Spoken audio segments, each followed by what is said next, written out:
Yeah,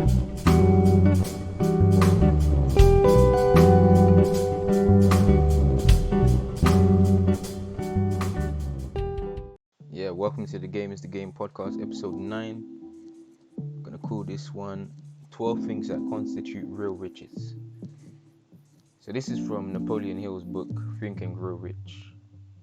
If you haven't read it, please read it. It's like, for me, it's the number one book, at least at the moment, in this space, in this getting your life together, getting your act together, getting your wealth together, getting your mind together, just self-help. I don't know if there's a better one, to be honest, but I think it's up there. I'll put it at number one until I read something else. So anyway, there's 12 things that constitute real riches, according to Napoleon Hill. And yeah, let's get into it. Number one is a positive mental attitude. So I think for life is hard, you know. It's like, at any given day, anything can happen. Things that can go wrong will go wrong. You're going to lose loved ones. You're going to lose money. You're going to lose friends. You're going to lose yourself at some point. And you need to have a positive mental attitude to keep persevering. That's what Unfoldable is, to be honest. Just the ability to bounce back and keep going. And no matter what happens, just keep striving forward. Yeah, so number one, a positive mental attitude. Number two, sound physical health. Now, I don't think he says that you need to be an athlete, to be honest, but you need to be in some decent physical condition because, yeah, the road is long, the road is hard, so you need to be able, physically equipped to handle what you're going to go through. So yeah, I think you should try and work out, myself included, at least a couple times a week, eat right, and yeah, just get your physical together, because it's like it's a trio: health, wealth, and mindset. And I don't think without one of them or two of them, you're gonna suffer, you know. So even if you've got one, you need the other two. So yeah, number two, sound physical health. Number three, harmony in human relations. For me, I think this means that you need to be able to get along with people, and even if you don't like them, to have some kind of like a level of harmony, yeah, like just the ability to get on even if you're just not feeling that person's attitude, then you just can't relate to them. Like, because if you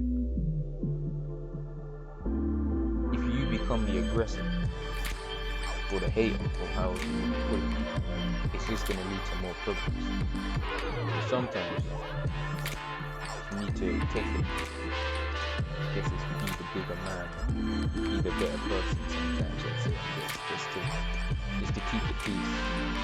And although I know that's not ideal or necessary in all situations, for the most part, like if you're in the workplace, in the office, or whatever, you can just grit your teeth, deal with that person on like a cordial level. It doesn't even have to be deep, just hi bye, let's get the job done together and let's bounce.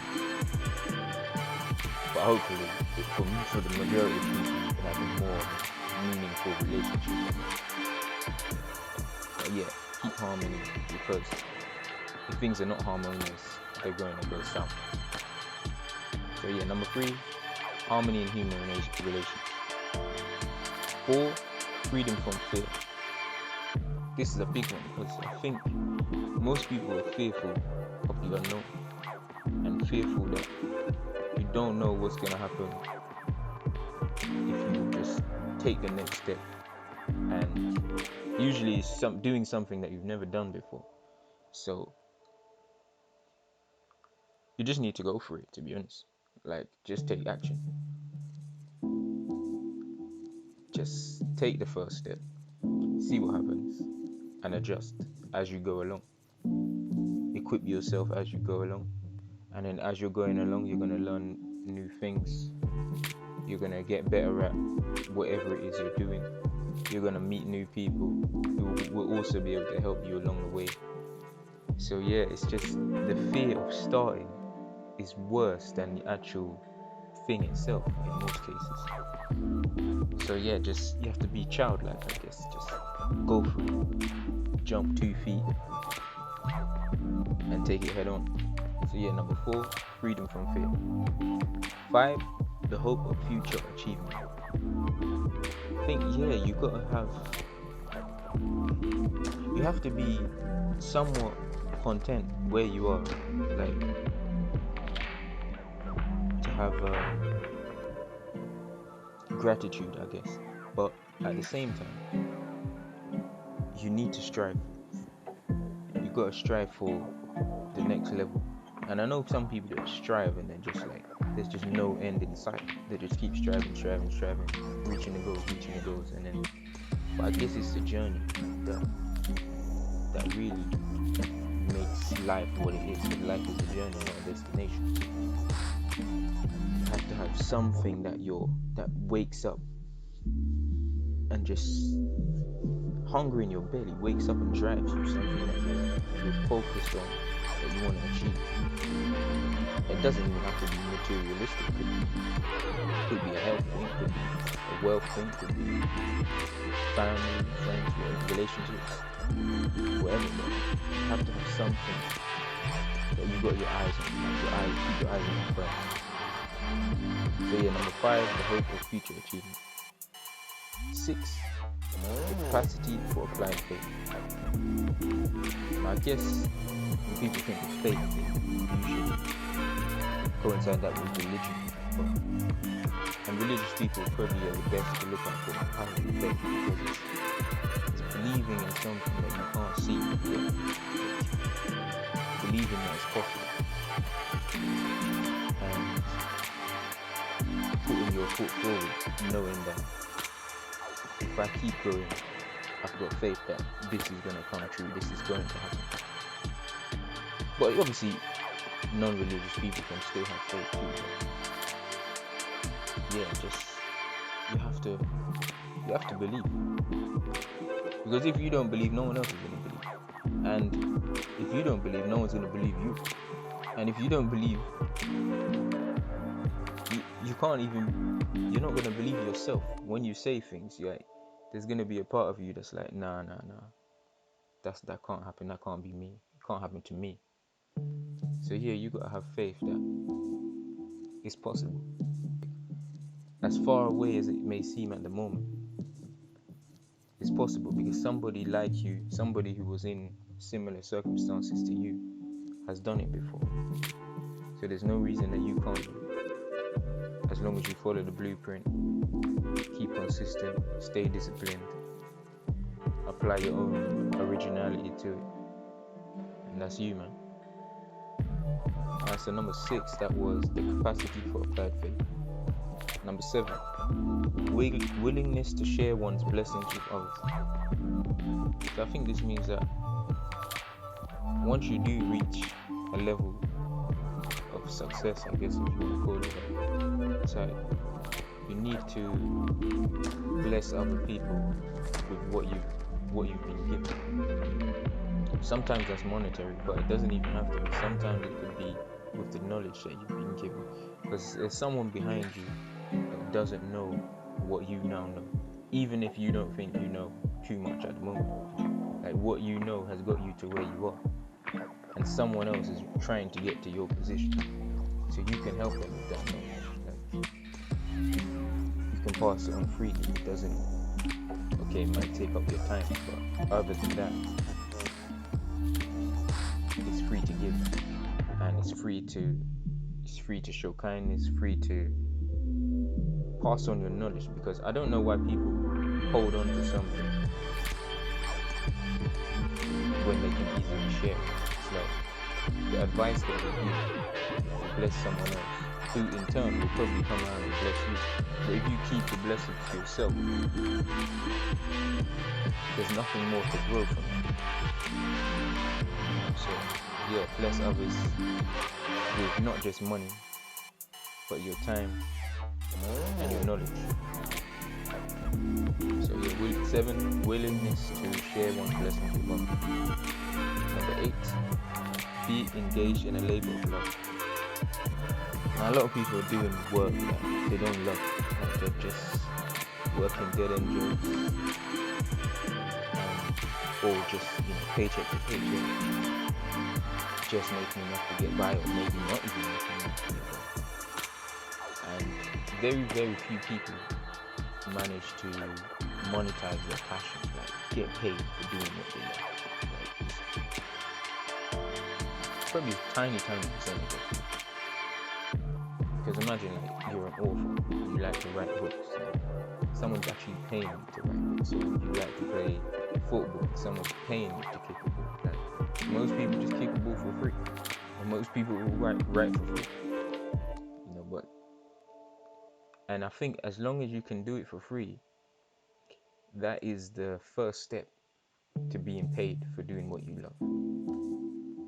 So I would say every day, if you can, at least an hour a day. Come on, it's 24 hours. At least you can give an hour a day to doing something that you love, and just do it freely. And then one day, maybe, it may not be today, may not be tomorrow, may not be 5 years from now, but one day it will reap the rewards, because opportunity always makes preparation. So be engaged in a labor of love. Number 9, open mind on all subjects. So closed mouths don't get fed, and I think that's the same for closed minds as well. Like, you can't grow. Like, that's a fixed mindset. You have to have, in order to have a growth mindset, you need to be open. I don't know if you necessarily need to be open on everything, but you need to be open on most things.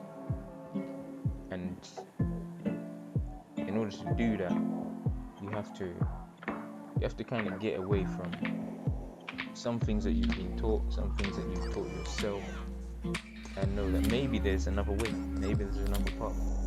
Maybe the way that you've always done something is not the best way to do it. Maybe there is another way, a faster way, a more profitable way. You don't know. So just be open-minded. It's like sometimes I see people online and they're like, oh yeah, I made 5K today, or 10K today, or this is cool. Sometimes in my mind I think, that's not possible. But the reality is, even if that specific person is telling you lie, there is somebody who has closed deals, much bigger deals than that. So you have to believe that it's possible in order to get it for yourself. But number 9, open mind on all subjects. Number 10, complete self-discipline. This is probably arguably the hardest one, because I think that most people lack self-discipline, or they may have it in one area, but then no discipline. For instance, you may be able to eat right, but then you're terrible with money. Or maybe vice versa, you're good with money, but you don't eat right. Whatever. It's like hardly anybody has complete self-discipline. This is a very rare trait, I think, but it's something to strive towards, because I believe there's 3 keys to success, and that's self-discipline, consistency, and originality. So without the discipline part, you're just not going to achieve it. Because at least if you can stay disciplined when the majority of people aren't, you've already got a head start on the rest of the world. So stay disciplined. And that's number 10. 11, wisdom to understand people. I think this one means that understand, because there's 7 billion people in the world, right? Everybody comes with different experiences, different culture, mindsets, all of that. So it's difficult to understand people, but as long as you can be open-minded and by interacting with people, you get a better understanding of how people think, how people operate. So it's like, and it comes with experience. So the more people that you associate with, the more you should be able to understand them on some form of a level, because we need other people in order to advance ourselves. Like, you can never advance yourself just by yourself.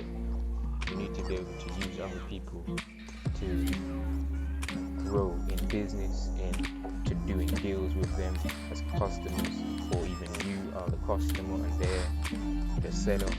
Like, there's so many different facets to dealing with people that you need to understand how the mind works and what makes people tick, and what makes people angry, what makes people sad.